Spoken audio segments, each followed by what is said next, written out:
ओम शांति। अॼु जी मुंहिंजी तारीख़ आहे 2/6/2025। अॼु मिठा मिठा बाप दादा चवनि था मीठी मीठी ॿार यादि में रहो त दूर हूंदे हुए बि साथ में आहियो। यादि सां साथ जो बि अनुभव थींदो आहे। विक्रम बि विनाश थींदा आहिनि। बाबा जो साथ बि अनुभव थींदो, तव्हांखे अकेलो बि न लॻंदो ऐं विक्रम बि विनाश थी वेंदा। प्रश्न: दूरदेशी बाप ॿारनि खे दूरादेशी ठाहिण लाइ कहिड़ो ज्ञान ॾींदा आहिनि? उत्तर आहिनि: आत्मा कीअं चक्र में भिन्न भिन्न वर्णनि में ईंदी आहे। दूरदेशी बाप ॿारनि खे दूरांदेशी ठाहिण लाइ कहिड़ो ज्ञान ॾींदा आहिनि?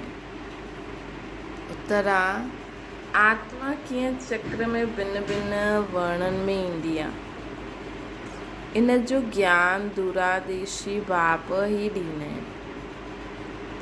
तव्हां ॼाणंदा आहियो, हाणे असां ब्राह्मण वर्ण में आहियूं। इन खां पहिरियों ज्ञान न हुयो त शूद्र वर्ण जा हुयासीं। इन खां पहिरियों वैश्य वर्ण जा हुयासीं। दूर देश में रहण वारो बाबा अची करे इहा दूरादेशी ठाहिण जो सॼो ज्ञान ॿारनि खे ॾींदा आहिनि। गीता जो पीउ सां गॾु ओम शांति।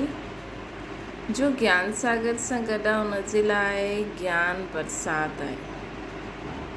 तव्हां बाप सां गॾु आहियो, भल विलायत में आहियो, उहो किथे बि आहियो, साथ आहियो न।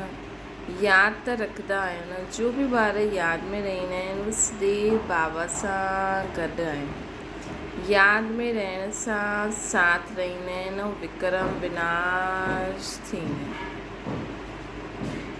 पोइ शुरू थींदो आहे विक्रमाजीत संवत। जॾहिं असांजो विक्रम विनाश थी वेंदा, पोइ शुरू थींदो विक्रमाजीत संवत। पोइ जॾहिं रावण राज्य थींदो तॾहिं चईंदासीं राजा विक्रमनि जो संवत। उहो विक्रमाजीत संवत, उहो विक्रमी संवत। हाणे तव्हां विक्रमाजीत ठहो था न, पोइ तव्हां विक्रमी ठही वेंदा। ऐं असां विक्रमाजीत ठहूं था, पोइ असां विक्रमी ठही वेंदासीं। हिन समय अति विक्रमी आहियूं। हाणे त असां विक्रमाजीत ठही आहियूं न, अञा थोरो बहुत ॿियो बि हूंदो।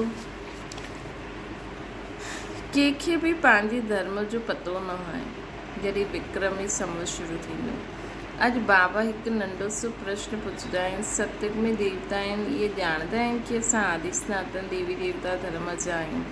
जीअं तव्हां सम्झंदा आहियो, असां हिंदू धर्म जा आहियूं, कोई चवंदा असां क्रिश्चन धर्म जा आहियूं। वैसे हुते देवता आहियूं, पंहिंजे खे देवी देवता धर्म जो सम्झंदा आहिनि। वीचार जी ॻाल्हि आहे न। हुते ॿियो कोई धर्म त हूंदो न आहे जो सम्झे कि असां फलाणे धर्म जा आहियूं। हिते त ॾाढा धर्म आहिनि, त पहचान ॾियण लाइ अलॻि अलॻि नाम रखिया आहिनि। हिते त ॾाढा धर्म आहिनि, इन करे पहचान ॾियण लाइ अलॻि अलॻि नाम रखिया आहिनि।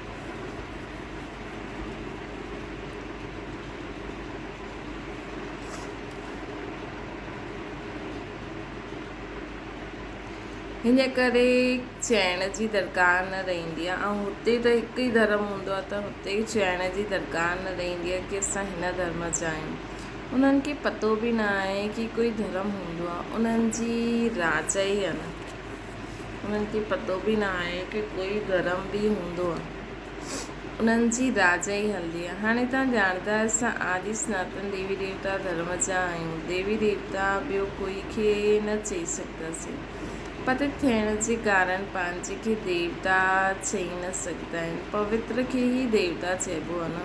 हुते अहिड़ी कोई ॻाल्हि हूंदी न, कोई सां भेट न कबी आहे। हाणे तव्हां संगम ते आहियो, ॼाणंदा आहियो आदि सनातन देवी देवता धर्म वरी खां स्थापना थिए थो न। हुते त धर्म जी ॻाल्हि ई न आहे।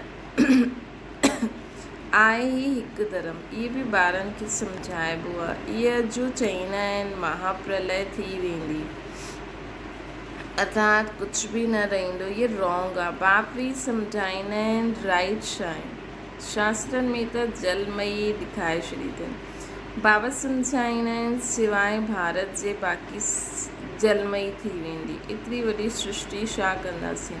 हिकु भारत में ई ॾिसो केतिरा गांव आहिनि। पहिरियों जंगल हूंदो आहे, पोइ उन्हनि सां वृद्धि थींदी आहे। हुते त सिर्फ़ु तव्हां आदि सनातन देवी देवता धर्म जी रहंदो। इहे तव्हां ब्राह्मणनि जी बुद्धि में बाबा धारणा कराईंदा आहिनि।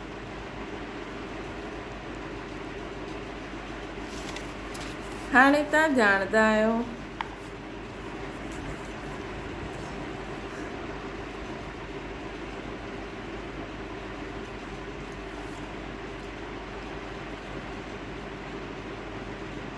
हाणे तव्हां ॼाणंदा आहियो उच ते उच शिव बाबा केरु, उन्हनि जी पूजा छो कबी आहे, अक आदि जा फूल छो चढ़ाईंदा आहिनि। उहो त निराकार आहे न। चईंदा आहिनि नाम रूप खां न्यारो आहे, परंतु नाम रूप खां न्यारी त कोई चीज़ हूंदी न आहे। जॾहिं हेॾा सारा चित्र ठाता अथनि, हेॾा चईंदा आहिनि इहे सभु भॻवान जा रूप आहिनि। पोइ जॾहिं हिन नाम रूप जो नाम रूप सां न्यारो आहे त हिन हिकु ॻाल्हि करनि न। त बाबा चईंदा आहिनि नाम रूप खां न्यारी कोई चीज़ त हूंदी न आहे। तॾहिं छा जंहिंखे फूल आदि चढ़ाईंदा आहियूं, पहिरियों पूजा उन्हनि जी थींदी आहे। जॾहिं नाम रूप आहे तॾहिं त अहिड़ा रूप ठाहे करे फूल आदि चढ़ायो था न। वैसे त उन्हनि जो इहे रूप न आहे, निराकार आहे। मंदिर बि पहिरियों हुन जा ठहींदा आहिनि। सॼी भारत जी ऐं सॼी दुनिया जे ॿारनि जी सर्विस बाबा ई कंदा आहिनि। मनुष्यनि जी ई थींदी आहे, मनुष्यनि जी सर्विस कबी आहे न। त मंदिर बि पहिरियों बाबा जा ठाहींदा आहिनि। श्री बाबा भारत ऐं सॼी दुनिया जे ॿारनि जी सर्विस कंदा आहिनि, मनुष्यनि जी सर्विस कंदा आहिनि। हिन समय तव्हां पंहिंजे खे देवी देवता धर्म जा न कहलाए सघंदा आहियो। तव्हांखे पतो बि न हुयो कि असां देवी देवता हुयासीं, पोइ हाणे इहे ठहूं था। हाणे बाबा असांखे सम्झाइनि था। हाणे वरी असां श्री लक्ष्मी श्री नारायण जहिड़ा ठहूं था। हाणे बाबा सम्झाइनि था त सम्झाइणो खपे। इहे नॉलेज सवाइ बाप जे कोई ॾेई न सघे। उन्हनि खे चईंदा आहिनि ज्ञान जो सागर नॉलेजफुल। ॻायल बि आहे न, रचता ऐं रचना खे ऋषि मुनि आदि कोई न ॼाणंदा आहिनि। नेति नेति चईंदा आहिनि, कंदा आहिनि। जे नंढा ॿारनि खे नॉलेज आहे छा, वैसे वॾा वॾा थींदा वेंदा आहिनि त बुद्धि खुलजंदी वेंदी आहे न। बुद्धि में ईंदो आहे विलायत किथे आहे, इहो किथे आहे। तव्हां ॿार बि पहिरियों हिन बेहद जी नॉलेज खे कुझु बि न ॼाणंदा आहियो। इहे बि चईंदा आहिनि भला असां शास्त्र आदि पढ़ंदा हुआसीं, परंतु सम्झंदा कुझु न हुआसीं। मनुष्य ही हिन ड्रामे में एक्टर आहे न। सॼो खेल ॿिनि ॻाल्हियुनि में ठहियलु आहे, भारत जी हार भारत जी जीत। भारत में सत्युग आदि जिस समय पवित्र धर्म हुयो, हिन समय अपवित्र धर्म आहे।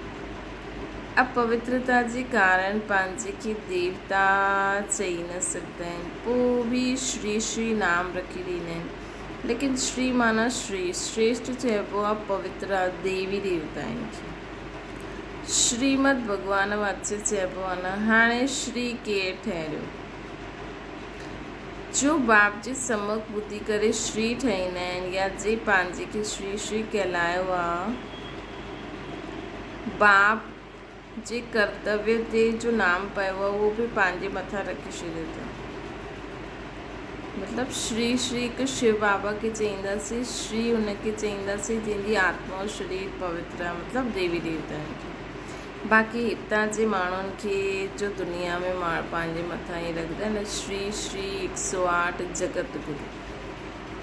इहे सभु टाइटल पंहिंजे खे न ॾियणु खपनि। अर्थ सम्झी करे पंहिंजे मथां टाइटल ॾिनो। इहे सभु आहिनि रेसगारी जी ॻाल्हियूं। पोइ बि बाप चईंदा आहिनि ॿार हिकु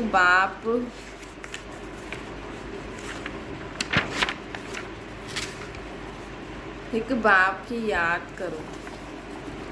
इहे ई वशीकरण मंत्र आहे। तव्हां रावण ते जीत पाए जगत जी ठाहींदा आहियो। घड़ी घड़ी पंहिंजे खे आत्मा सम्झो। इहो शरीर त हिते 5 तत्वनि जो ठहियलु आहे। ठहींदो आहे, छुटंदो आहे, पोइ ठहींदो आहे। हाणे आत्मा त अविनाशी आहे। अविनाशी आत्माउनि जो हाणे अविनाशी बाप उन्हनि खे पढ़ाइनि था। संगम युग आहे न, भल केतिरा बि विघ्न आदि पईंदा आहिनि, माया जे तूफ़ान ईंदा आहिनि, तव्हां बाप जी यादि में रहो। तव्हां सम्झंदा आहियो असां सतो प्रधान हुयासीं, पोइ हाणे तमो प्रधान ठहिया आहियूं। तव्हां में बि नंबरवार ॼाणंदा आहिनि। तव्हां ॿारनि जी बुद्धि में आहे असां ई पहिरियों भक्ति कई। असां ई पहिरियों भक्ति कई हुई। ज़रूरु जे पहिरियों भक्ति कई हूंदी, उन शिव जा मंदर ठाहिया हूंदा आहिनि। शिव जी धनवान बि उहे थींदा आहिनि। वॾा राजाउनि खे ॾिसी ॿिया राजाऊं बि ठाहींदा आहिनि, प्रजा बि ठाहींदा आहिनि। इहे सभु डिटेल जी ॻाल्हियूं। 1 सेकेंड में जीवन मुक्ति चइबो आहे न, पोइ केतिरा वर्ष लॻी वेंदा आहिनि सम्झाइण में। ज्ञान त सहज आहे, उन में एतिरो टाइम न लॻंदो आहे ज्ञान में, जेतिरो यादि जी यात्रा में लॻंदो आहे। पुकारंदा बि आहिनि, बाबा अचो, अची करे असांखे पावन ठाहियो, पतित खां पावन ठाहियो। ईअं न चईंदा आहिनि की बाबा असांखे विश्व जो मालिक ठाहियो। सभु चईंदा आहिनि पतित खां पावन ठाहियो। पावन दुनिया चइबो आहे सत्य खे, इन खे पतित दुनिया चईंदासीं। पतित दुनिया चईंदे उहे बि पंहिंजे खे सम्झंदा न आहिनि, पंहिंजे प्रति घृणा न रखंदा आहिनि।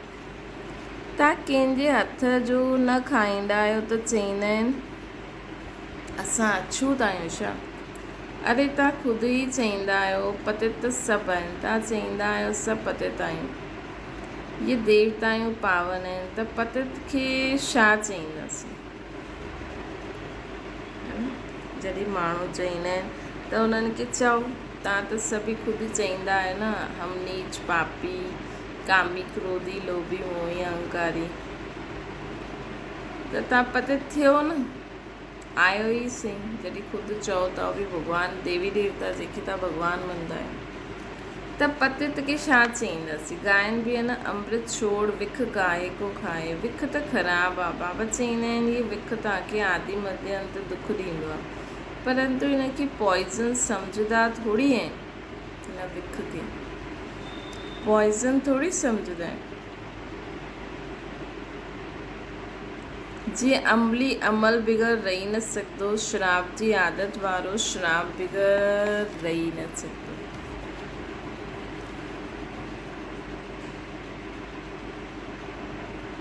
लड़ाई जो समय थींदो आहे त उन्हनि खे शराब पीआरे करे पिलाए करे रहींदा आहिनि। लड़ाई जे समय त उन्हनि खे शराब पिलाए करे नशो चढ़ाए लड़ाई ते मोकिलींदा आहिनि। नशो मिलियो बसि सम्झंदा आहिनि असांखे हीअं करिणो आहे। उन माण्हुनि खे मरण जो डर न रहंदो आहे। किथे बि बॉम्ब्स खणी वञी करे बॉम्ब सहित किरंदा आहिनि। गायन बि आहे न, मूसलनि जी लड़ाई लॻी। राइट ॻाल्हि हाणे तव्हां प्रैक्टिकल में ॾिसो था। अॻियां त सिर्फ़ु पढ़ंदा हुया, पेट सां मूसल निकिता, पोइ इहा कयो,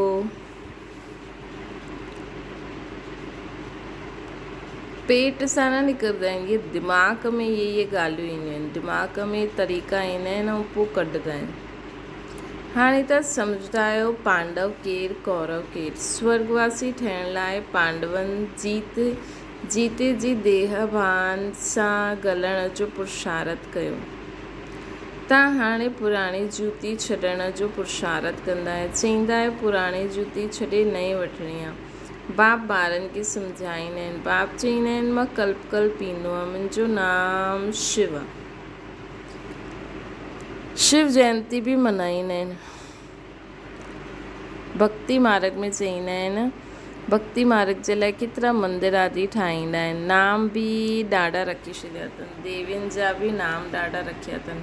हिन समय तव्हांजी पूजा थिए थी, इहे बि तव्हां ॿार ई ॼाणंदा आहियो। जंहिंजी असां पूजा कंदा हुआसीं उहे असांखे अची करे हाणे पढ़ाइनि था।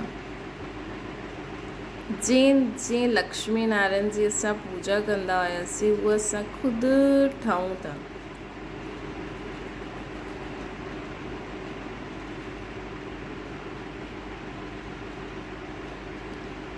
ये ज्ञान बुद्धि में आहे न। सिमरन कंदा रहो, पोइ ॿियनि खे बि ॿुधायो।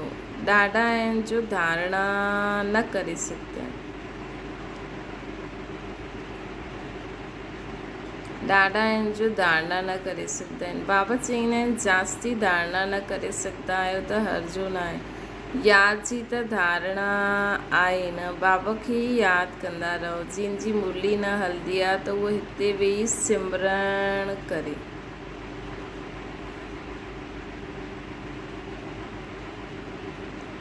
हिते कोई बंधन झंझट आदि न आहे। घर में ॿार आदि जो वातावरण ॾिसी उहो नशो गुम थी वेंदो आहे। हिते चित्र बि रखिया आहिनि। कंहिंखे बि सम्झाइणु ॾाढो सहज आहे। उहो माण्हू त गीता आदि पूरी कंठ करे वठंदा आहिनि। सिख माण्हुनि खे बि ग्रंथ कंठ रहंदो आहे न।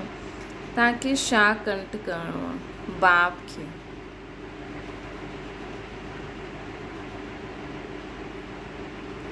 असांखे छा कंठ करिणो आहे? बाप खे। तव्हां चवंदा बि आहियो बाबा इहा बिल्कुलु नई चीज़ आहे। इहे हिकु ई समय जबकि तव्हांखे पंहिंजे खे आत्मा सम्झी हिकु बाप खे यादि करिणो आहे। 5000 वर्ष पहिरियों बि बाबा असांखे सेखारियो हुई। ॿियो कोई जी ताक़त न आहे जो ईअं सम्झाए सघे। ज्ञान सागर हिकु बाप आहे, ॿियो न कोई। ज्ञान सागर बाप ई तव्हांखे सम्झाईंदा आहिनि। अॼुकल्ह ईअं बि ॾाढा निकिता आहिनि जो चवंदा आहिनि असां अवतार वरितो। हिन करे सच जी स्थापना में केतिरा विघ्न पवंदा आहिनि। परंतु ॻाल्हि आहे सच जी नाव हिलदी डुलदी लेकिन डूबदी न।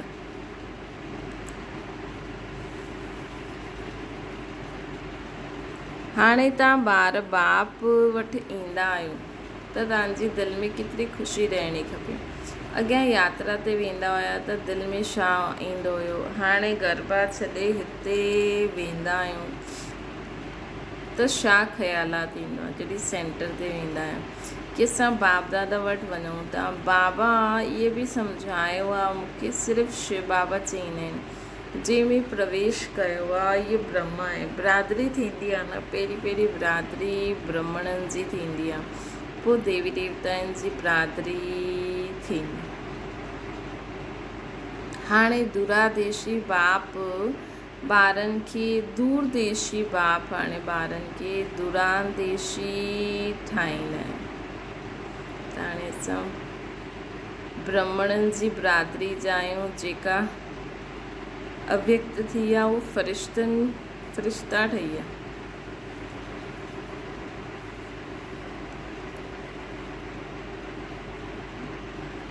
पोइ असां देवी देवताउनि जी बिरादरी में ईंदासीं। हाणे ब्राह्मणनि जी बिरादरी में आहियूं, पोइ देवी देवताउनि जी बिरादरी में ईंदासीं।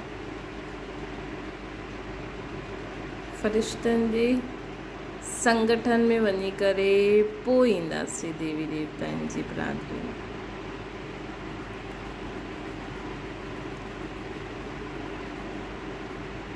बाबा चवनि था तव्हां वीचार करो असां ब्राह्मण वर्ण जा आहियूं। तव्हां ॼाणंदा आहियो आत्मा कीअं सॼे चक्कर में भिन्न भिन्न वर्ण में आई। इनखे ज्ञान दूरादेशी इन जो ज्ञान दूरादेशी बाबा ई ॾींदा आहिनि। तव्हां वीचार कंदा आहियो हाणे असां ब्राह्मण वर्ण जा आहियूं। इन खां पहिरियों जॾहिं असांखे ज्ञान न हुयो त असां शूद्र वर्ण जा हुआसीं। असांजो आहे ग्रेट ग्रैंड फादर ग्रेट शूद्र, ग्रेट वैश्य, ग्रेट क्षत्रिय, ग्रेट देवी देवता। उन्हनि खां पहिरियों ग्रेट असां ब्राह्मण आहियूं। हाणे ये ॻाल्हियूं सवाइ बाप जे ॿियो कोई सम्झाए न सघे। इनखे चइबो आहे दूरादेश जो ज्ञान। दूर देश जे रहण वारो बाबा अची करे दूर देश जो सॼो ज्ञान ॾींदा आहिनि असां ॿारनि खे, है न। दूर देश जो बाबा असांखे दूर देश जो ज्ञान ॾींदा आहिनि।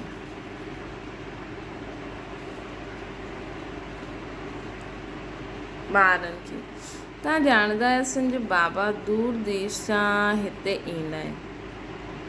असांजा बाबा ॾाढी परियां खां हिते ईंदा आहिनि असां सभिनि खे ज्ञान ॾियण, है न। स्वर्ग जी राज जी स्थापना करण बाबा ईंदा आहिनि।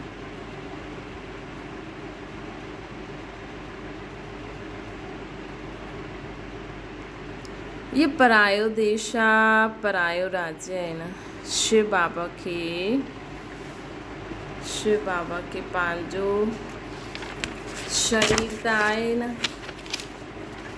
शिव बाबा खे पंहिंजो शरीर त न आहे, ऐं उहो ज्ञान सागर स्वर्ग जो राज्य बि उन्हनि खे ॾियणो आहे, ऐं उहा आहे ज्ञान सागर, ऐं स्वर्ग जो राज्य भाग्य बि उन्हनि खे ई ॾियणो आहे। ॾिसो, श्री कृष्ण थोरी ॾींदा, शिव बाबा ई ॾींदा न। श्री कृष्ण खे बाबा न चईंदासीं, बाबा राज्य ॾींदा आहिनि, बाप सां ई वरसो मिलंदो आहे न। हाणे हद जी वरसा सभु पूरा थी वेंदा। सत्युग में तव्हांखे मालूम न रहंदो कि असां इहे संगम ते 21 जन्मनि जो वरसो शिव बाबा खां वरितो आहे न। सत्युग में असांखे मालूम न हूंदो कि असां शिव बाबा खां इहो वरसो वरितो आहे 21 जन्मनि जो। सत्युग में त असां ऑटोमेटिकली बसि राज्य ई कंदासीं, लौकिक पिता खां मिलंदो वेंदो, लेकिन असली में असांखे पारलौकिक पिता ॾींदा आहिनि न। हर जन्म में निमित मात्र लौकिक माउ बाप ॾींदा आहिनि, लेकिन हर हिकु पंहिंजे भाग्य जो ई खाईंदो आहे। सत्य का ईअं लिखियलु आहे न, द्वापर में बि असां पंहिंजे कर्मनि अनुसार ई त असांखे मिलंदो आहे न। भले ॾींदा माउ पीउ आहिनि, लेकिन माउ पीउ वटि बि असांजो धन असांजे पिछले जन्मनि जे कर्मनि अनुसार ई उन्हनि खे असांजो धन, असांजे लाइ धन मिलंदो आहे न, है न। त ॾिसो, सत्य खां ईअं हलंदो आयो आहे, उहो त चइण जे लाइ चईंदो आहे, लेकिन असली त असांखे पारलौकिक बाबा ई ॾींदा आहिनि। इन करे हाणे ई 84 जन्मनि जो वरसो बाबा खां वठी वठो कि असां द्वापर कलयुग में बि असांखे कहिड़ो जीवन खपे, ओड़ो जीवन, या बाबा खे ई चओ जहिड़ो जीवन बि असांजे लाइ सुठो हुजे, त उहो वरसो हाणे ई वठी वठो न। पोइ कंहिंजे मथां असांखे बोझ ई न बोझ न चढ़ंदो न त अॼुकल्ह जा माउ पीउ बि चई ॾींदा आहिनि न, असां तव्हांखे खारायो। त बाबा चईंदा आहिनि, सत्युग में तव्हांखे मालूम न रहंदो कि असां इहे संगम ते 21 जन्मनि जो वरसो वरितो आहे। इहे बि हाणे ॼाणंदा आहे 21 जन्मनि जो वरसो अधु कल्प जे लाइ वठूं था न असां बाबा खां। 21 पीढ़ी यानी पूरी आयु। जॾहिं शरीर बुढो थींदो तॾहिं समय ते शरीर छॾंदासीं, जीअं सर्प पुराणी खल छॾे नई वठंदो आहे न। असांजो बि पाठ वॼाईंदे वॼाईंदे इहो चोलो पुराणो थी वेंदो है न। असांजो बि पाठ वॼाईंदे वॼाईंदे मतिलबु पूरी आयु 150 साल सत्युग में, 125 साल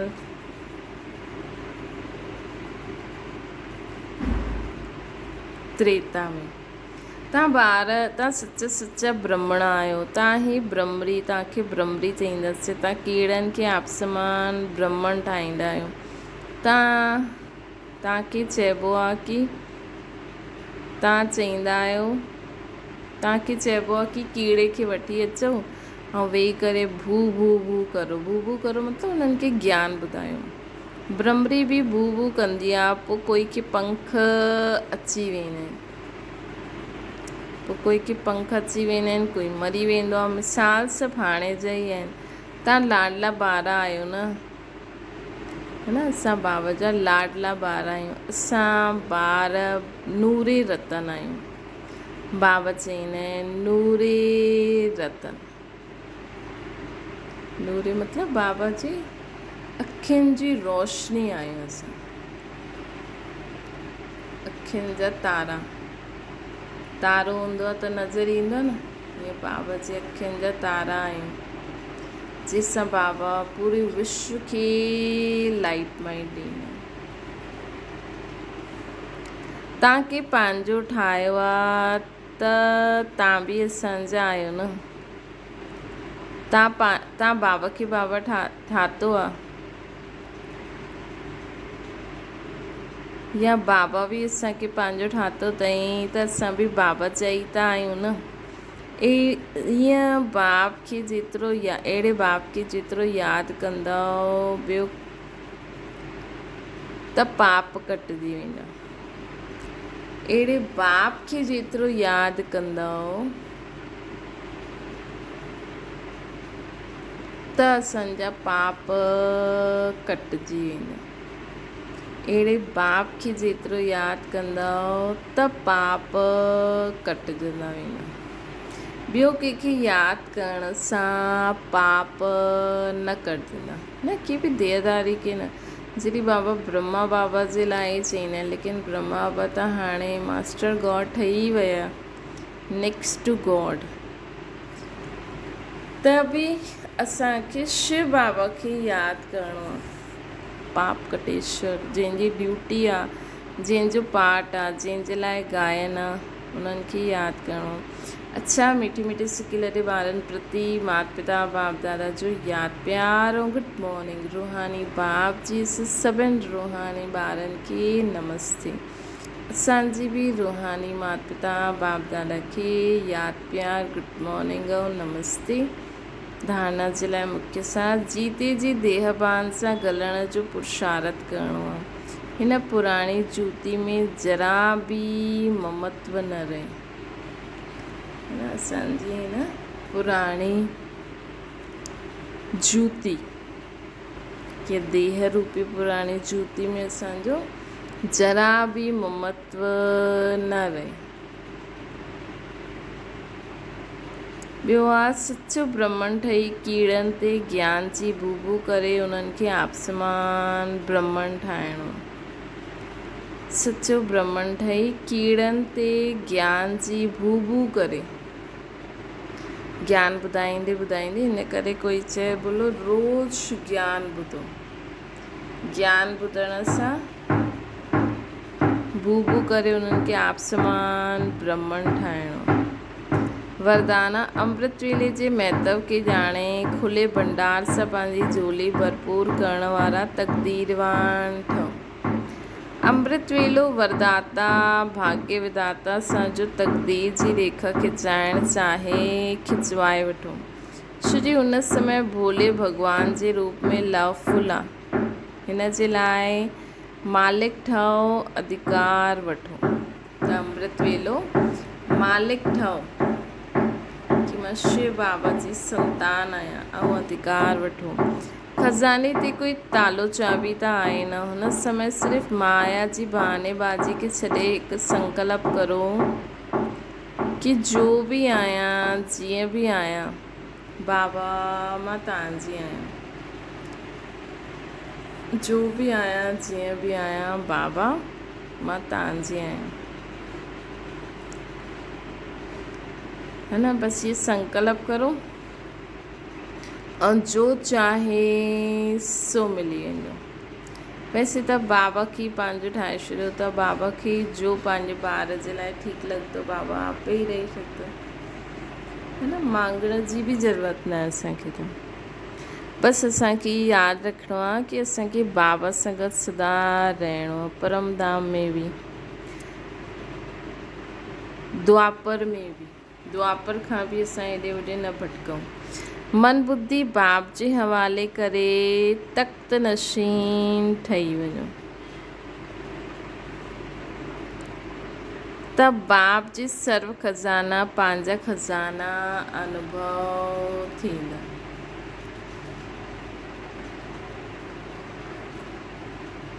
मन बुद्धि बाप जे हवाले करे बाबा जी दिल तख्त नशीन थी वञो, ब्रुकुटी सिंघासन तख्त नशीन थी वञो त बाप जा सर्व खज़ाना अनुभव, पंहिंजा खज़ाना अनुभव थींदा।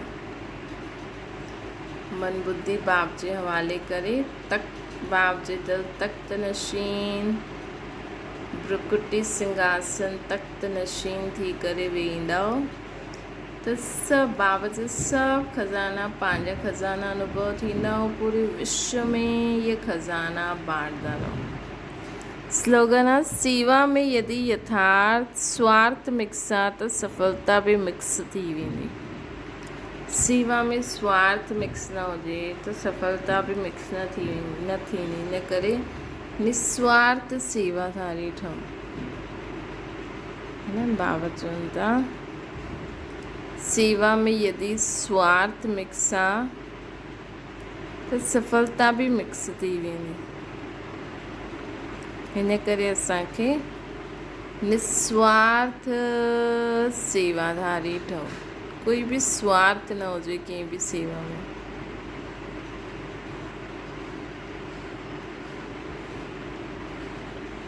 सभु कुझु बाबा जो आहे, बाबा जो आहे, बाबा जो सम्झी करे हर कर्म कंदा हलो। अव्यक्त इशारो आत्मिक स्थिति में रहण जो अभ्यास करो। अंतर्मुखी ठहो। जीअं कोई बि ब्राह्मण न हूंदो, अहिड़ो कोई ब्राह्मण न हूंदो जो आत्म अभिमानी ठहण जो पुरुषार्थ न करे। पुरुषार्थ ई जो न हुजे न, हर ब्राह्मण आत्म अभिमानी ठहण जो पुरुषार्थ कंदा ई आहिनि, लेकिन निरंतर आत्म अभिमानी जंहिंसां कर्मेंद्रियनि जे मथां संपूर्ण विजय थी वञे। हर हिकु कर्मेंद्री सतो प्रधान स्वच्छ थी वञे,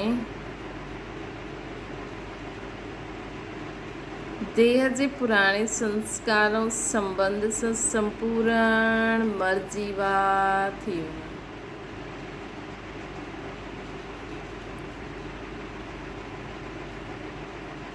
इन जे लाइ अंतर्मुखी ठहो। इन पुरुषार्थ सां ई नंबर ठाहींदो, है न। देही अभिमानी स्थिति में स्थित थियण जो पुरुषार्थ त सभु कंदा आहिनि, लेकिन निरंतर आत्म अभिमानी स्थिति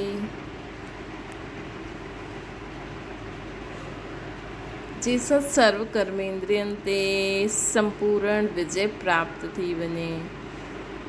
हर एक कर्मेंद्री सतो प्रधान स्वच्छ थी वञे त आत्मा मन बुद्धि संस्कार और स्थूल कर्मेंद्रियनि ते विजय प्राप्त करे। हर एक कर्मेंद्री सतो प्रधान भी थी वञे, स्वच्छ देह जे पुराणे संस्कार और संबंध सां संपूर्ण मर्जी सब बस आत्मा आत्मा भाव आहे, ॿियो कोई संबंध कुछ नज़र ई न अचे। इन जे लाइ अंतर्मुखी ठहो। हिन पुरुषार्थ सां ई नंबर ठहींदा। हिन पुरुषार्थ सां ई नंबर ठहींदा। अच्छा, ओम शांति। बाबा खे यादि करो।